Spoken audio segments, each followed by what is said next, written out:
Yo, what up guys, it is your boy Rage, by the way, back here with another warrior video. Today we're gonna be doing some arms stuff. Our guild recently kind of had like a merger. Since you guys know I'm on like a really low pop realm. Not really, it's not even really low pop, it's just there's no horde here. So a lot of people transferred, a lot of people switched off, so now we kind of merged guilds with another guild that was pretty well known on the server, and they lost all their warriors, and I'm pretty much like the only warrior we have, so I'm switching to arms. So I'm probably going to be making a bit of arms content.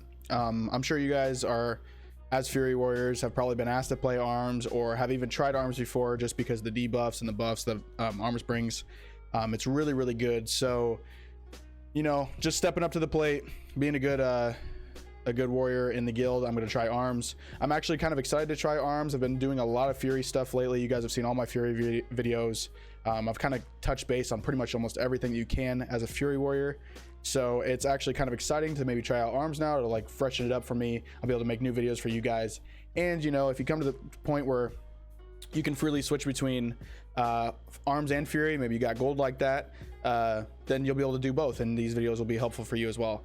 I'm hoping to maybe bring in some more people, some more warriors, to see maybe this arms video. They'll see this, and then maybe see the Fury video and kind of mingle them just as one big warrior thing. I don't think I'll ever do prot stuff. I'm not really interested in tanking. I'm kind of ass at tanking anyway, so never really been my my forte, but maybe in the future we'll try it out. Not quite sure yet. We have a ton of tanks. I feel like there's a lot of tanks roaming around on my server, so I don't really have that issue. So I don't think I'll ever have to tank, but I am going to be doing some arms stuff. Probably going to talk about arms for a while. Probably post some arms POVs when we do stuff. I did get a Lionheart made. I'm only on the first step, building my nethers right now. I never really needed nethers for anything besides, you know, my Dragon Maw when I made that. So, but I am making a Lionheart now, so gonna have to upgrade that soon. But as of now, I think I have a Fire Guard, a Dragon Maw, and now a Lionheart. So I have 3 blacksmithing weapons. So it's been quite the gold investment, but it will be fun switching back and forth. I'll just say right away, with the depending on when you're seeing this, PTR is coming out soon, and our guild's gonna be trying out SSC and also TK if we can. So I'm going to be playing Fury in those, and I'll be bringing Fury POVs for you guys on those, so you guys can see what that looks like firsthand. You guys know what you're getting into. If in case your guild's not doing the PTR, you just want to know as a Fury warrior, how do I do these things. So I'm going to show you guys what it looks like in the updated TBC Classic, so we can actually see what the fights are like, because I know a lot's changed over the years. You know, we're not really seeing the same things that we used to be able to see back when this stuff came out. So we're gonna get right into the video though, and this is going to be about arms warrior talents, specifically blood frenzy. That's pretty much why you go into this, why you go into arms. That's why arms warriors are so big, is because of blood frenzy. I'll just leave this right up here on the screen so you guys can read it, and I'll talk about it. So the biggest point about arms is not only does it do decent damage, but there's a lot of buffs that you bring. A lot of the talents that you go into bring buffs to the raid, also bring debuffs like improve demoralizing shout. The biggest one here, like you guys are seeing, is blood frenzy. Your rend and deep wound abilities also increase all physical damage caused to that target by 4%. As most of you guys know, hunters are very strong in TBC. Even back in the day and even now, we're still seeing that BM hunters are one of the best DPS in the game. So this is you are being their personal buff for the most part. It also increases your damage, don't get me wrong, so you're increasing your damage as well. If you got rogues in the guild, that'll help out too. Enhancement shamans, you know, anything that uses physical damage is going to be good for this. This is just a worldwide 4% physical damage debuff on the target, so very good. And this is what most people run arms for. So in the arms tree, we're going to be grabbing 3 points of improved heroic strike, 2 points of deflection. We're going to drop down and grab 3 points of improved thunderclap. This is one of the first debuffs that we're going to see. So improved thunderclap lets you, you know, obviously thunderclap better. Reduces the cost of your thunderclap ability by 4 rage points and increase the damage by 100%, and slowing the effect an additional 10%. This is really good if you're fighting a boss that's kind of tough to beat. Maybe it does a lot of damage. I noticed that I use thunderclap a lot on Nightbane personally right now. Nightbane's a big one. If you don't have a warrior in there that's tanking, you know, maybe you got a prop pally or something, usually you got to keep up thunderclap, because Nightbane does hit very hard and he can destroy your tanks. Prince Malchazar in phase 2, when he is wielding the 2 axes, is another point where you'd probably use thunderclap to try to help out with the tank damage a little bit. So very good debuff to have. You're going to want to run probably 3 out of 3 on this one. Next up, we're going to go into deep wounds 3. I mean, that's pretty, you guys know deep wounds is Great ability, anger management, pretty good one. So the build, so I'm kind of newer to arms, so I kind of just like net decked this build. They go into improved overpower. I don't really understand the point of this. Maybe I'm doing it wrong, but I've watched a lot of videos on this as well myself, of other arms warriors doing this. I'm not really sure what the point of improved overpower is. You don't really go into battle stance all that often, maybe to thunderclap, but that's about it. I don't really go into battle stance really all that often to do overpower. So you could take this out and go maybe 1 more point iron will, maybe 1 more point deflection.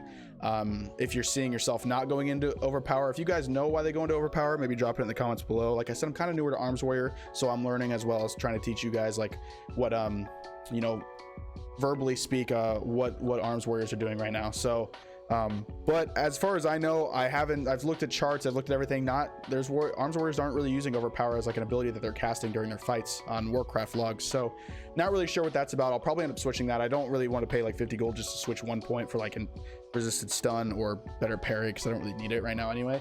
So maybe if you guys are seeing this video, if you're finding that overpower is not really that used like I think, maybe go into Iron Will, maybe go into Deflection. Those would probably be your better bets. Then we're going to drop down, get 2 points in Impale. Impale is obviously a great ability. We know we get this in Fury as well. And then two-handed weapon specialization. This is going to increase your damage with two-handed melee weapons by 5%. This is just a baseline damage buff. It's the same mindset as the dual specialization in Fury. So we're going to get that as well. Then we're going to go into Death Wish. Obviously, Death Wish is pretty much the bread and butter for warriors right now. It's amazing. Short fights. Everybody's doing a ton of DPS. We're going to go into Death Wish. It's going to increase our DPS by a ton. Now you have 3 choices here, and the most common choice is sword specialization because you grab a Lionheart. Lionheart is the best DPS that you can get as an arms warrior for a weapon. The second stage, not this stage. I have the bad one. I have the first stage. I haven't had the second one yet, but the second one is the best DPS you can get right now as an arms warrior. And on top of that, sword specialization is the best specialization out of all 3 of these that you can get. It just makes it so you can have an extra attack on a swing. If you guys have ever played rogues, they're the same way. Rogues have the same type of thing. It's pretty much the same skills like a blink strike, if you guys have seen blink strike, the weapon. So it's the same idea. Mace specialization I know is used for PvP. It's really good for PvP. You can stun things, you generate more rage. I think in PvE it's not as good because you can't stun like bosses. I think you still generate the rage, and so some people do go into Deep Thunder if they're doing a lot of PvP. So if you're doing a lot of PvP and that's like a really big thing for you, you could for sure go into Mace specialization, skip out on the sword, and just go Deep Thunder. Grab this instead. Your DPS probably isn't going to be as good as you see. Like if you look at like Warcraft logs, like there's not a lot of Deep Thunder warriors up there. There is some. I'm not going to say that's not good because it's still good, but it's not going to be as strong as the sword specialization for PvE. But if you are to PvP, like I said, go into Mace specialization. And then Poleaxe is just kind of bad. You get like 5% crit. It's okay.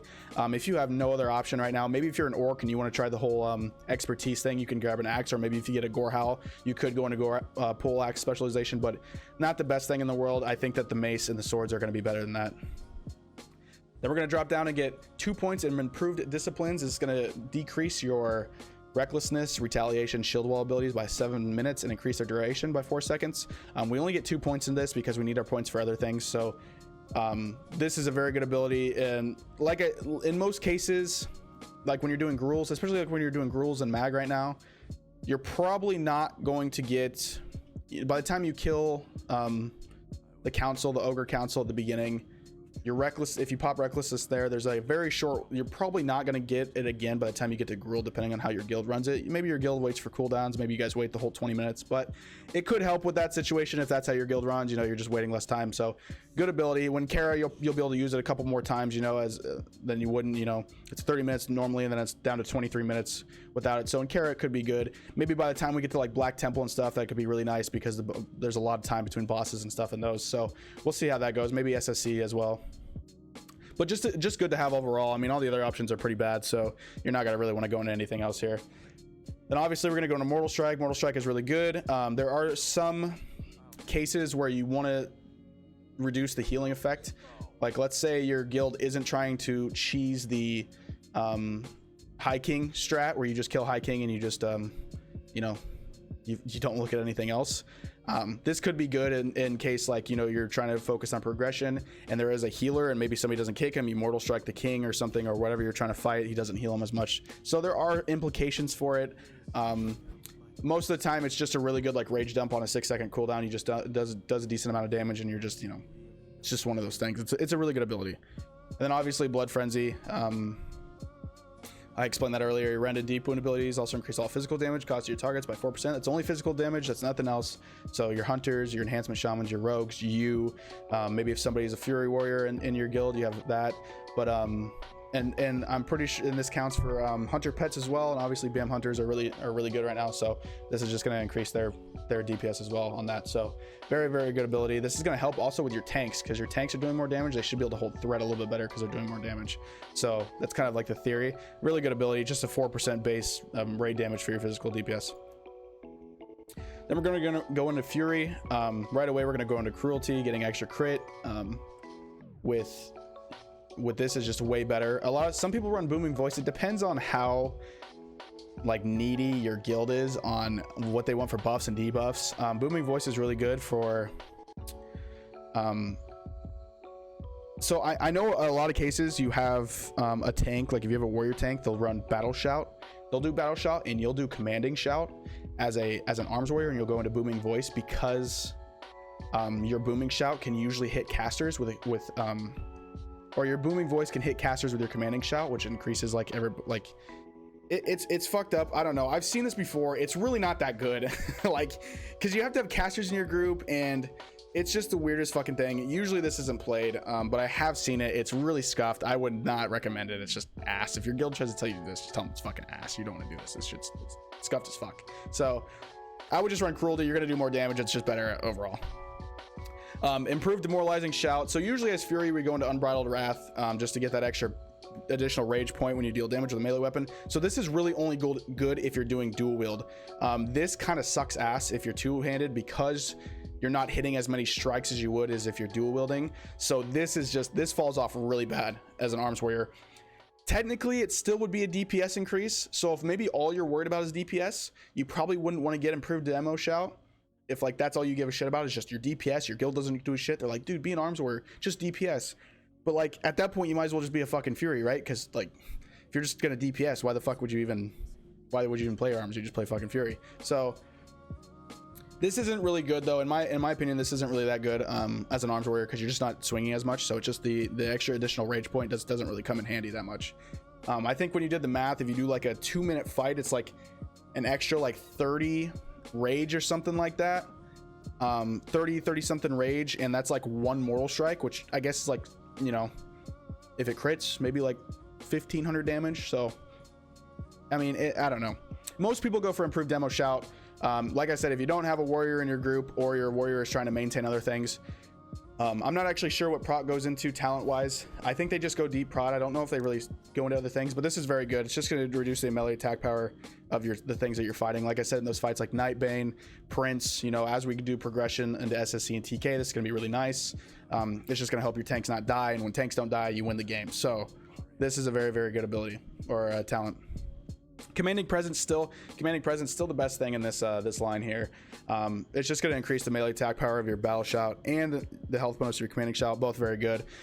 This is just buffing your melee. You're probably going to be in the melee group. You're probably going to be the one with, like, you know, an enhancement group at least, because you're going to want Wind Fury as an arms warrior. Wind Fury is huge.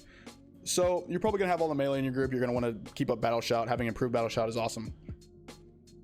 In Rage, of course, everybody, you guys all know what range is. We're kind of getting into like the same stuff that Fury's under. Gives you a 25% melee damage bonus for 12 seconds up to a maximum of 12 swings after being invaded with a critical strike. This doesn't really like fall into place that much, because you're not really taking damage like that. You're not really getting crit. I can't really think of a time in a raid where like that's happened. Maybe like in Kara, but like most of the time, if you get hit, you're probably gonna die because everything hits like a truck. And you know, as a warrior, sometimes you wear a lot of leather, so you're not fully like defense capped. You don't have a lot of armor, so you don't really get the effects of Enrage much. The biggest reason why we go 5 of 5 in Enrage, so we can go into Flurry, and I'll talk about that in a second. Weapon Mastery, obviously, this pretty much works as like a pseudo expertise. You shouldn't be fighting anything from the front, so you shouldn't be getting parried at all. So the reason why people say this works as a pseudo expertise is because they can still dodge from the back, and the expertise helps by not getting dodged. So this pretty much adds like 2% expertise to you, because you shouldn't be fighting in the front of the boss anyway, unless they're like, it's a weird boss and you have to. But in most cases, like this is just great. I mean, this is going to be used in pretty much every build. Sweeping strikes, obviously, for that AoE, for that juicy AoE. This is still going to be pretty good. It is going to be a very high skill gap for you using all 10 sweeping strikes before the timer falls off of sweeping strikes. I know it doesn't say here, but when you activate sweeping strikes, I think it's like a 15-second thing. It might be like a 15-20 second thing. I'm not exactly sure. But it does fall off. You could actually not use all your stacks as using a slow weapon. If you're sitting there meleeing the entire time, like not casting any abilities, you won't burn through that many stacks. So you have to make sure you're weaving in enough. You want to use sweeping strikes in the case where you can actually cast abilities and use abilities, because otherwise this is going to be absolutely nothing. Most arms builds used the slam build. I'll probably be like making a video on the slam build. That's the most common one, but you're going to be doing improved slam. The slam build's really nice. It helps you as a sword specialization. It's really nice because you're attacking in succession very fast. You're getting those extra hits off on your sword potentially. It's a very good build. So this just decreases the casting time of your slam ability by 1 second, which is really nice, because you want to get crisp strikes. You want to get right on the target. You want to be like you want really good timing if you're going to be running this. So very good ability. It's just going to help you like time yourself better. And then obviously when we go into a rage, the reason I said we go into rage, because we get flurry. We only get 3 out of 5 because we run out of talent points. So 3 out of 5 is still pretty good. As an arms warrior, we're stacking a ton of crit. I'm at almost 30% right now unbuffed, and I still don't even have bis yet. So when I get more bis, I'll be stacking even more crit. But I know a lot of arms warriors are up to like pretty much 40% crits, like 37 to 40% crit unbuffed, which is insane. So flurry should be proccing almost all the time. You're going to be critting all the time with that much crit. So just increases your attack speed. That's obviously great. We know how good haste is. We've seen Dragon Ball and Fury Warriors. We've seen haste potions. Attack speed is obviously amazing. It's going to be amazing in any other situation. But that's pretty much it. This is the build. This is what I'm going to be trying out. This hasn't changed much since I've been studying this and doing like my research on it. This has pretty much been the baseline build.